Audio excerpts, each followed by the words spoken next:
दू दुल्हन एक किस्मत पार्ट 14। तारा ने फाइल को कसकर पकड़ रखा था। तारा, पापा, अगर राघव आपका पुराना बिजनेस पार्टनर था तो उसने माँ की प्रॉपर्टी के पीछे ये सब क्यों किया? पापा ने गहरी सांस ली। पापा, क्योंकि तुम्हारी माँ को हमारे पुराने बिजनेस के कुछ ऐसे डॉक्यूमेंट्स मिल गए थे जिनसे कई लोगों की सच्चाई सामने आ सकती थी। आद्या ने पूछा। आद्या और विक्रम? पापा, विक्रम सिर्फ उसके लिए काम कर रहा था, तारा ने गुस्से में कहा। तारा, तो राघव ने मेरी माँ को नुकसान पहुँचाने की कोशिश की? पापा ने सिर झुका लिया। पापा, उसने डॉक्यूमेंट्स हासिल करने की कोशिश की थी, लेकिन तुम्हारी माँ ने उसे देने से मना कर दिया। नई माँ ने अचानक कहा। नई माँ, और इसी वजह से तुम्हारी माँ ने मुझे एक सीक्रेट जगह के बारे में बताया था? तारा ने पूछा। तारा, कौन सी जगह? नई माँ ने एक पुरानी चाबी टेबल पर रख दी। नई माँ, ये चाबी तुम्हारी माँ ने मुझे दी थी। आद्या ने चाबी उठाई। उस पर एक नंबर लिखा था, 27। मायरा ने पूछा। मायरा, ये किस चीज की चाबी है? नई माँ ने जवाब दिया। मुझे नहीं पता, लेकिन तुम्हारी माँ ने कहा था कि अगर कभी तारा को खतरा हो तो ये चाबी उसे दे देना। तारा ने चाबी अपने हाथ में ली। तभी उसके फोन पर एक अननोन मैसेज आया। लॉकर 27 खोलो, वहीं तुम्हारी माँ का आखिरी सच छुपा है। तारा ने आद्या की तरफ देखा। तारा, अब हमें लॉकर 27 ढूंढना होगा, आद्या ने कहा, और इस बार हम सब साथ चलेंगे। लेकिन कमरे के बाहर खड़ा एक अनजान आदमी उनकी सारी बातें सुन रहा था। उसने फोन निकाला और सिर्फ एक मैसेज भेजा। उन्हें लॉकर 27 के बारे में पता चल गया है।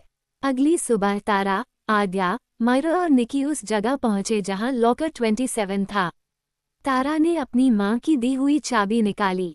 चाबी लॉक में लगाते ही लॉकर खुल गया। अंदर एक पुराना ब्राउन एनवलप, एक पेन ड्राइव और कुछ डॉक्यूमेंट्स रखे थे। तारा ने एनवलप उठाया। उस पर लिखा था, मेरी बेटी तारा के लिए। तारा की आंखें नम हो गईं। उसने एनवलप खोला। अंदर उसकी माँ का लेटर था। माँ का लेटर। बेटी, अगर तुम यहाँ तक पहुँच गई हो तो समझो तुम्हें मेरी प्रॉपर्टी के पीछे छुपा असली सच मिल चुका है। तारा धीरे धीरे लेटर पढ़ने लगी। राघव ने मेरे बिजनेस डॉक्यूमेंट्स चुराने की कोशिश की थी, लेकिन मैंने सारे ओरिजिनल पेपर्स इस लॉकर में सुरक्षित रख दिए थे। आद्या ने डॉक्यूमेंट्स देखे। आद्या, ये तो राघव के पुराने बिजनेस ट्रांजैक्शंस हैं। मायरा ने कहा, तो अब उसके खिलाफ सबूत मिल गया। तभी पेन ड्राइव में एक वीडियो फाइल दिखाई दी। तारा ने लैपटॉप में पेन ड्राइव लगाई। वीडियो में उसकी माँ दिखाई दी। माँ, तारा, सबसे जरूरी बात यह है कि तुम्हारी नई माँ ने मुझे धोखा नहीं दिया था। उसने मेरी मदद की थी। तारा ने हैरानी से नई माँ की तरफ देखा। नई माँ की आंखों में आंसू आ गए। तारा, तो आपने मुझे इतने साल सच क्यों नहीं बताया? नई माँ ने कहा, क्योंकि तुम्हारी माँ ने मुझे वचन दिया था कि मैं तुम्हें तब तक कुछ नहीं बताऊंगी जब तक तुम खुद सच खोजने के लिए तैयार न हो जाओ। तारा की आंखों से आंसू बहने लगे। लेकिन वीडियो में उसकी माँ ने आखिरी बात कही, राघव अकेला नहीं है, उसके पीछे कोई और भी है। वीडियो अचानक बंद हो गई। तभी बाहर से किसी के कदमों की आवाज आई। आद्या ने तुरंत दरवाजे की तरफ देखा। आद्या, कोई बाहर है। तारा ने डॉक्यूमेंट्स अपने पास रख लिए। दरवाजा खुला और सामने विक्रम खड़ा था। दरवाजा खुलते ही विक्रम अंदर आया। तारा तुरंत पीछे हट गई। तारा, विक्रम, तुम यहाँ कैसे? विक्रम ने हाथ उठाकर कहा। विक्रम, घबराओ मत, मैं लड़ने नहीं आया, आद्या ने सख्त आवाज में पूछा। आद्या, तो फिर यहाँ क्यों आए हो? विक्रम ने तारा की माँ के डॉक्यूमेंट्स की तरफ देखा। विक्रम, क्योंकि अब तुम्हें असली सच जानना चाहिए, तारा ने पूछा। तारा, क्या राघव ही सबके पीछे था? विक्रम कुछ पल चुप रहा, फिर बोला। विक्रम, हाँ, लेकिन वो अकेला नहीं था। तारा चौंक गई। तारा, उसके साथ कौन था? विक्रम ने धीरे से कहा, तुम्हारे पिता का पुराना बिजनेस पार्टनर समीर। आद्या ने तुरंत पूछा। आद्या, समीर, लेकिन उसका नाम किसी डॉक्यूमेंट में नहीं है। विक्रम ने कहा, क्योंकि समीर ने अपना नाम कभी सामने आने ही नहीं दिया। फिर उसने एक पुरानी फोटो निकाली। उसमें राघव और समीर साथ खड़े थे। मायरा, तो प्रॉपर्टी का पूरा खेल इन्हीं दोनों ने शुरू किया था। विक्रम ने सिर हिलाया। विक्रम, हाँ, लेकिन तुम्हारी माँ ने उनकी योजना समझ ली थी। तारा ने पूछा। फिर मेरी माँ की मौत वाली रात क्या हुआ था? विक्रम की आवाज़ धीमी हो गई। विक्रम, मैं वहाँ डॉक्यूमेंट्स लेने गया था, लेकिन तुम्हारी माँ ने मुझे रोक दिया। उसी समय राघव और समीर भी वहाँ पहुँच गए। तारा की आंखों में आंसू आ गए। तारा, मेरी माँ के साथ क्या हुआ? विक्रम ने कहा, तुम्हारी माँ ने आखिरी समय तक तुम्हारी प्रॉपर्टी और तुम्हारे फ्यूचर को बचाने की कोशिश की। फिर विक्रम ने तारा को एक छोटा सा एनवलप दिया। विक्रम, ये तुम्हारी माँ ने मुझे दिया था। उन्होंने कहा था कि इसे सिर्फ तुम्हें देना। तारा ने एनवलप खोला। अंदर सिर्फ एक लाइन थी। तारा, अपने दिल के करीब रहने वालों पर भरोसा करना, क्योंकि असली दुश्मन अभी भी तुम्हारे आसपास है। तारा ने आद्या और निकी की तरफ देखा। उसी समय विक्रम ने कहा, और मुझे लगता है वो दुश्मन अब तुम्हारे विलय में है। सब एक दूसरे को देखने लगे। विक्रम की बात सुनकर कमरे में सन्नाटा छा गया। तारा, तुम कहना क्या चाहते हो? हमारे विलय में दुश्मन है। विक्रम ने सिर हिलाया। विक्रम, हाँ, और उसे तुम्हारी हर बात की खबर है। आद्या ने तुरंत सिक्योरिटी को बुलाया। आद्या, आज से विलय में बिना परमिशन कोई अंदर बाहर नहीं जाएगा। मायरा ने पूछा। मायरा, लेकिन हम कैसे पता लगाएंगे कि वो कौन है? विक्रम ने कहा, जिसे डॉक्यूमेंट्स और लॉकर 27 के बारे में पहले से पता था, वही सबसे बड़ा सस्पेक्ट है। तारा ने सबकी तरफ देखा। तभी निकी ने धीरे से कहा, निकी, एक बात है। सब उसकी तरफ देखने लगे। निकी, कल रात मैंने स्टडी रूम में किसी को जाते देखा था। तारा ने पूछा। तारा, कौन? निकी ने कहा, मुझे चेहरा साफ नहीं दिखा, लेकिन उसके हाथ में वही ब्लैक फाइल थी। आद्या तुरंत स्टडी रूम की तरफ गई। डेस्क की ड्रॉअर खुली हुई थी। अंदर एक छोटा सा पेपर पड़ा था। उस पर लिखा था, तुम जितना सच के करीब जाओगी उतना ही खतरा बढ़ेगा। तारा ने पेपर पढ़ा। तारा, अब मैं पीछे नहीं हटूंगी। तभी सिक्योरिटी गार्ड दौड़ता हुआ अंदर आया। गार्ड, मैम, सीसीटीवी में एक आदमी दिखा है जो पिछले 3 दिनों से विला के आसपास घूम रहा था। आद्या ने स्क्रीन पर फुटेज चलवाए। वीडियो में चेहरा साफ नहीं था, लेकिन उसकी घड़ी साफ दिखाई दे रही थी। तारा अचानक चौंक गई। तारा, ये घड़ी मैंने पहले देखी है।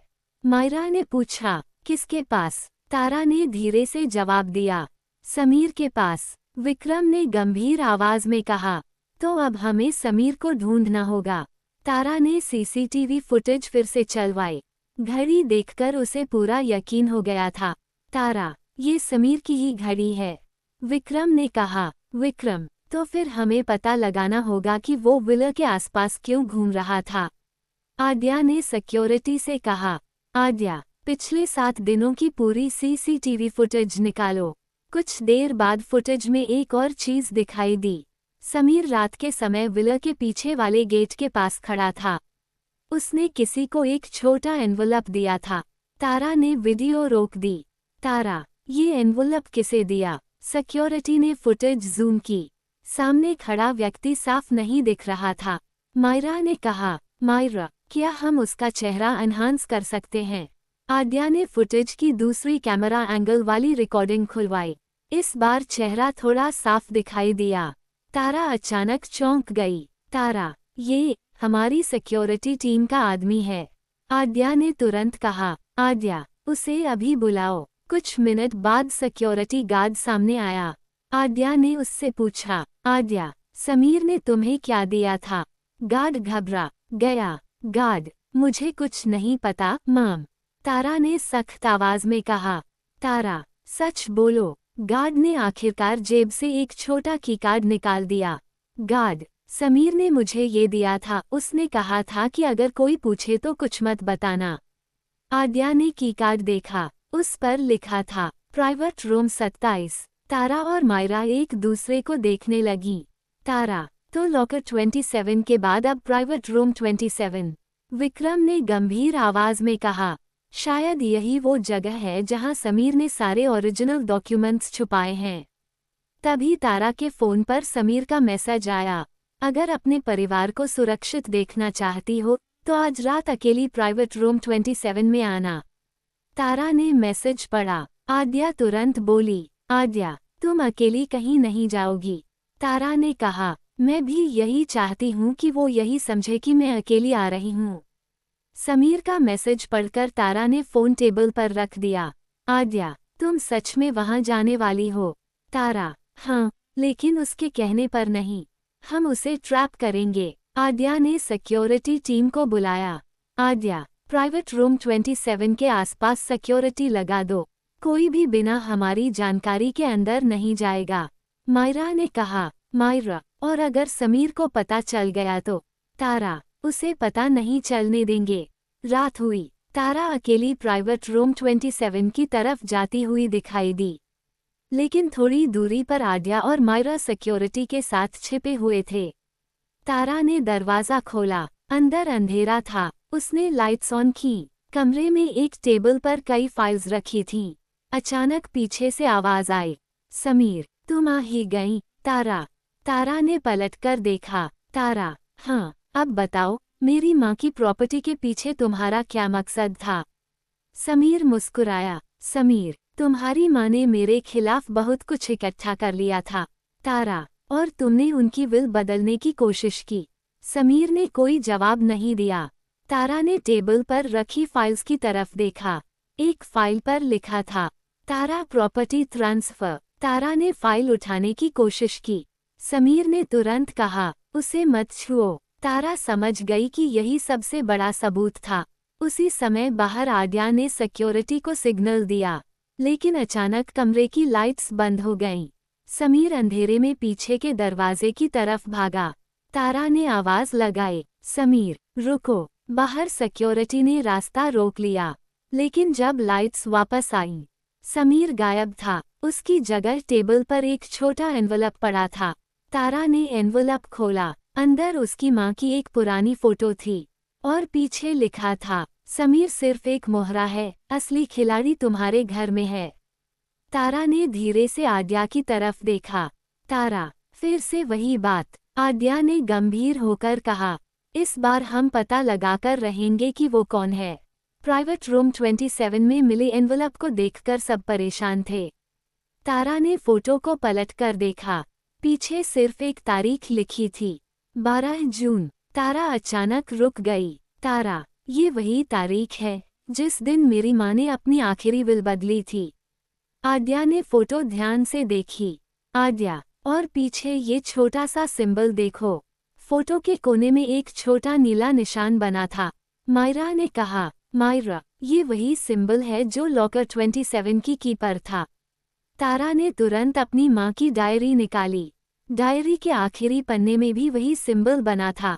नीचे सिर्फ एक लाइन लिखी थी, जिस पर सबसे ज्यादा भरोसा है उसी से सबसे ज्यादा सावधान रहना। कमरे में सन्नाटा छा गया। निकी ने धीरे से पूछा, निकी, क्या इसका मतलब घर में कोई हमारा अपना ही?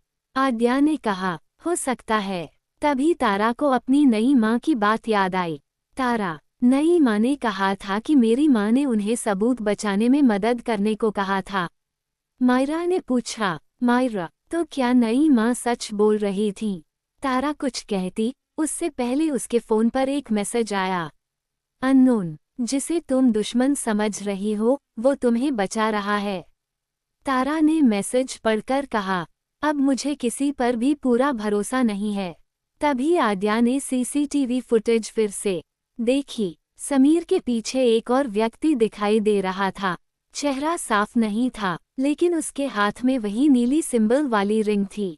तारा की आंखें फैल गईं। तारा, ये रिंग मैंने पहले देखी है। आद्या, किसके पास? तारा ने धीरे से नाम लिया, मेरे पापा के पास। तारा की बात सुनकर कमरे में सन्नाटा छा गया। मायरा, लेकिन तारा, तुम्हारे पापा तो तुम्हारे साथ हैं। तारा ने सीसीटीवी की तरफ देखते हुए कहा। तारा, मैं भी यही मानती थी। आद्या ने फुटेज दोबारा चलाई। नीली रिंग वाला आदमी समीर को एनवलप दे रहा था। फिर कैमरा का एंगल बदल गया और चेहरा कुछ सेकंड के लिए दिखाई दिया। तारा ने स्क्रीन रोक दी। तारा, ये मेरे पापा ही हैं। निकी घबरा गई। निकी, तो क्या वही सबके पीछे हैं? तारा ने तुरंत कहा, मुझे नहीं पता, मैं बिना सबूत के अपने पापा पर भरोसा तोड़ना नहीं चाहती। आद्या ने सिर हिलाया। आद्या, यही सही है, पहले पूरा सच पता करेंगे। तभी तारा के फोन पर पापा का कॉल आया। पापा। तारा, तुम कहाँ हो? तारा, पापा, आप मुझसे कुछ छुपा रहे हैं। दूसरी तरफ कुछ सेकंड खामोशी रही। फिर पापा ने कहा, हाँ, लेकिन वजह तुम्हारी सोच से अलग है। तारा चौंक गई। तारा, तो सच क्या है? पापा ने कहा, कल सुबह मुझे अकेले मिलो, मैं तुम्हें तुम्हारी माँ की आखिरी रात का पूरा सच बताऊंगा। कॉल कट गया। आद्या ने पूछा, क्या कहा उन्होंने? तारा ने गंभीर होकर कहा, उन्होंने कहा कि कल मुझे मेरी माँ की मौत का पूरा सच पता चल जाएगा। तभी तारा की नज़र सीसीटीवी स्क्रीन पर गई। पापा के पीछे खड़ा एक दूसरा व्यक्ति भी दिखाई दे रहा था। इस बार चेहरा साफ था। तारा की आंखें फैल गईं। तारा, ये तो राघव है। सीसीटीवी में राघव को देखकर तारा हैरान रह गई। तारा, राघव, ये मेरे पापा के साथ क्या कर रहा है? आद्या ने कहा, आद्या, कल तुम्हारे पापा से मिलने से पहले हमें ये पता करना होगा। उसी समय तारा के फोन पर एक अननोन मैसेज आया, अगर अपने पापा पर भरोसा है तो कल अकेली आना। तारा ने मैसेज पढ़कर फोन बंद कर दिया। मायरा, तुम अकेली नहीं जाओगी। तारा, नहीं, लेकिन उन्हें लगेगा कि मैं अकेली हूँ। अगली सुबह तारा अपने पापा से मिलने पहुंची। पापा पहले से ही वहां बैठे थे। तारा ने सीधे पूछा, तारा, पापा, राघव आपके साथ क्यों था? पापा कुछ देर चुप रहे। फिर उन्होंने एक पुरानी फाइल तारा के सामने रख दी। पापा, क्योंकि राघव ने तुम्हारी माँ के खिलाफ नहीं, मेरी मदद करने का दावा किया था। तारा चौंक गई। तारा, आपने उस पर भरोसा किया? पापा, मैंने किया था, लेकिन बाद में समझ आया कि वो मुझे भी इस्तेमाल कर रहा था। तारा ने पूछा, तो असली योजना क्या थी? पापा ने कहा, तुम्हारी माँ की प्रॉपर्टी नहीं, उनके पास मौजूद एक सीक्रेट बिजनेस रेकॉर्ड असली निशाना था। आद्या, जो कुछ दूरी पर छिपकर सब सुन रही थी, चौंक गई। पापा ने आगे कहा, उस रेकॉर्ड में कई बड़े लोगों के नाम थे। तुम्हारी माँ उसे पब्लिक करने वाली थी। तारा की आंखों में आंसू आ गए। तारा, तो माँ को खतरा प्रॉपर्टी की वजह से नहीं था? पापा ने सिर झुका लिया। पापा, हाँ, प्रॉपर्टी सिर्फ एक बहाना थी। तभी बाहर से एक आवाज आई, बहुत देर से सच बता रहे हो। सबने पीछे मुड़कर देखा। दरवाजे पर राघव खड़ा था। राघव ने मुस्कुराकर कहा, अब वो सीक्रेट रेकॉर्ड मेरे पास है। राघव को सामने देखकर तारा तुरंत खड़ी हो गई। तारा, तो इतने दिनों से तुम ही ये सब कर रहे थे? राघव ने शांत होकर कहा। राघव, हाँ, लेकिन तुमने मेरी योजना समझने में बहुत देर कर दी। आद्या आगे आई। आद्या, तुमने तारा की माँ के डॉक्यूमेंट्स और प्रॉपर्टी के पीछे क्यों पड़े थे? राघव ने एक पुरानी फाइल टेबल पर रख दी। राघव, मुझे प्रॉपर्टी नहीं चाहिए थी, मुझे तुम्हारी माँ के पास मौजूद बिजनेस रिकॉर्ड्स चाहिए थे। तारा ने फाइल खोली। उसमें उसके पापा, समीर और विक्रम के पुराने बिजनेस डॉक्यूमेंट्स थे। तारा हैरान रह गई। तारा, तो मेरी माँ ने ये सब सच दुनिया के सामने लाने की कोशिश की थी? राघव ने सिर हिलाया। राघव, हाँ, और इसी वजह से मैंने उन्हें रोकने की कोशिश की। नई माँ ने गुस्से में कहा। नई माँ, लेकिन तुमने तारा को इतने सालों तक डराया। राघव मुस्कुराया। राघव, क्योंकि मुझे डर था कि अगर तारा को सच पता चला तो सारे डॉक्यूमेंट्स सामने आ जाएंगे। तारा ने अपनी माँ की फोटोग्राफ हाथ में ली। तारा, मेरी माँ ने आखिरी वक्त तक सच बचाकर रखा। आद्या ने कहा। आद्या, और अब वो सच सबके सामने आएगा। तभी पापा आगे आए। पापा, तारा, मुझे भी अपनी गलती माननी होगी। मैंने डर के कारण बहुत कुछ तुमसे छुपाया। तारा की आंखों में आंसू आ गए। तारा, मुझे सबसे ज्यादा दुख इस बात का है कि मेरी माँ को अकेले ये सब सहना पड़ा। नई माँ ने तारा के पास आकर कहा, नई माँ, मैंने तुम्हारी माँ से वादा किया था कि एक दिन तुम्हें पूरा सच बताऊंगी। तारा ने उसे देखा, अब उसे समझ आ गया था, नई माँ उसकी दुश्मन नहीं थी, वो इतने सालों से उसकी माँ का दिया वादा निभा रही थी। राघव को उसके किए गए अपराधों के लिए कानून के हवाले कर दिया गया। तारा ने माँ की फोटोग्राफ को सीने से लगा लिया। तारा, अब माँ, आपका सच कभी नहीं छुपेगा। राघव के सच सामने आने के बाद पूरा परिवार तारा की माँ की पुरानी डायरी लेकर बैठा था। तारा ने डायरी का आखिरी पन्ना खोला। उसमें लिखा था, माँ, अगर मेरी बेटी कभी ये डायरी पढ़े तो उसे एक बात जरूर बताना, मैंने अपनी बेटी से कभी कोई बात जानबूझकर नहीं छुपाई। तारा की आंखों से आंसू निकलने लगे। नई माँ ने धीरे से कहा, नई माँ, तुम्हारी माँ ने आखिरी दिनों में सिर्फ तुम्हारी चिंता की थी। तारा ने पूछा, तारा, उन्होंने आपको मुझसे दूर रहने के लिए क्यों कहा था? नई माँ ने जवाब दिया, क्योंकि उन्हें डर था कि राघव तुम्हें नुकसान पहुँचाने के लिए मुझे इस्तेमाल करेगा। तारा चौंक गई। तभी डायरी से एक छोटा एनवलप नीचे गिरा। उस पर लिखा था, मेरी बेटी तारा के लिए आखिरी बात। तारा ने कांपते हाथों से एनवलप खोला। अंदर उसकी माँ का आखिरी लेटर था, माँ, बेटी, मेरी सबसे बड़ी खुशी ये होगी कि तुम अपने परिवार के साथ खुश रहो। मेरी प्रॉपर्टी से ज्यादा जरूरी तुम्हारी खुशी है। तारा रोते हुए डायरी को सीने से लगा लेती है। आद्या उसके पास आकर उसका हाथ पकड़ती है। आद्या, अब तुम्हारी माँ का सच सबके सामने है। तारा ने आंसू पोंछे। तारा, हाँ, अब मैं उनकी अधूरी जिंदगी को खुशी से पूरा करूंगी। नई माँ ने पहली बार तारा को गले लगा लिया। नई माँ, मुझे माफ कर दो, बेटी। तारा कुछ पल चुप रही। फिर उसने उसे गले लगाकर कहा, तारा, आपने माँ का वादा निभाया, अब आप अकेली नहीं हैं। कमरे में मौजूद सभी की आंखें नम हो गईं।